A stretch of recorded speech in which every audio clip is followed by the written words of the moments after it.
Alam niyo po ba, yung mini slide namin, pwede din gawing bahay-bahayan. Kaya ayan nga po, naisipan ko gawin ito at dito ako mag-chill-chill lang habang nanonood sa cellphone ko. Pero sigurado, mamaya tulog ako dyan.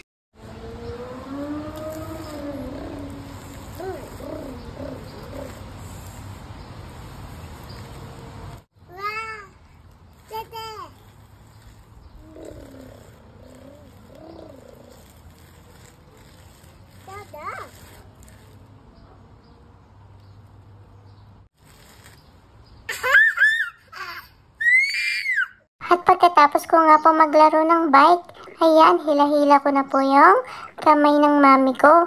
At ang sabi ko po sa kanya ay, buksan niya itong gate. Pero ayaw buksan ni mami kasi alam niyang lalabas ako. Kaya ibinibigay na lang sa akin ni mami itong ball. Sabi ni mami ay, maglaro na lang ako ng ball. Pero ang gusto ko po talaga ay, lumabas kami. Kaya ayan, wala na nagawa sa akin si mami. Kaya binuksan niya na lang po yung gate at dito na nga po. Papunta na po ako dun sa kabilang bakod. Pero may nakita pa akong mga asong naglalakad. Kaya pinalampas ko na lang muna at pakaway-kaway ako. Saka po ako lumabas ng bakod. At yun na nga po, andito na po ako. Takbong-takbo na po ako at siguro nararamdaman na agad ni mami kung saan ako patungo. Kayo po ba? Alam niyo na po ba itong daan na ito? Alam niyo na po kung saan ako pupunta talaga. Siyempre pupunta ako sa Circle K. At yan na nga po, andito na ako sa loob at namimili-mili na ako ng mga candy at chocolate. Hindi na nakapag-video sa akin si mami kasi masyado na akong madaming napili kaya gumawa siya ng paraan para isoli yung iba ng pakonte-konte. Kaya ayan po, ang nabili ko na lang ay Slurpee saka isang chocolate. Sa dami ko po bang napili doon pag binili talaga ni mami yun ay ubos po talaga ang $20. Kaya isa lang yung binayada ni mami sa cashier at saka ito pong Slurpee namin ni Lily. At si Lily nga po ay enjoy na rin pong nakikihati sa mga pagkain ko. Medyo nahihirapan kami sa straw kaya kinukutsara na lang namin ni Lily. At tinan nyo naman po si Lily ay sobrang tuwang-tuwa siya. Hindi siya kanina nakasama sa paglalakad namin papuntang Slurpee kasi natutulog pa siya kay kuya.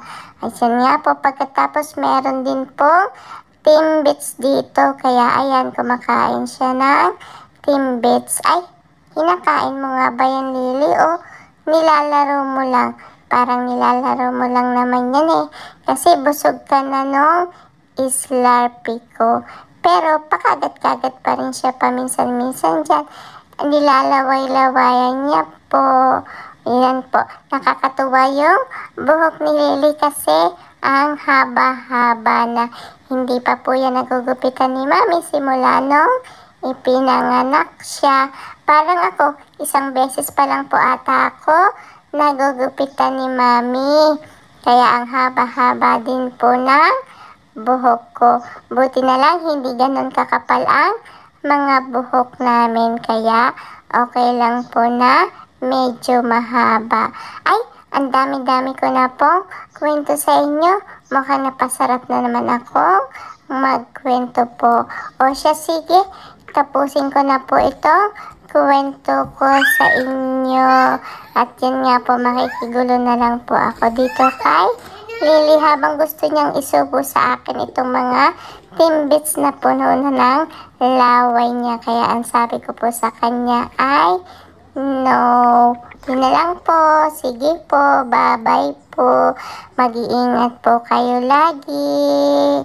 Mama.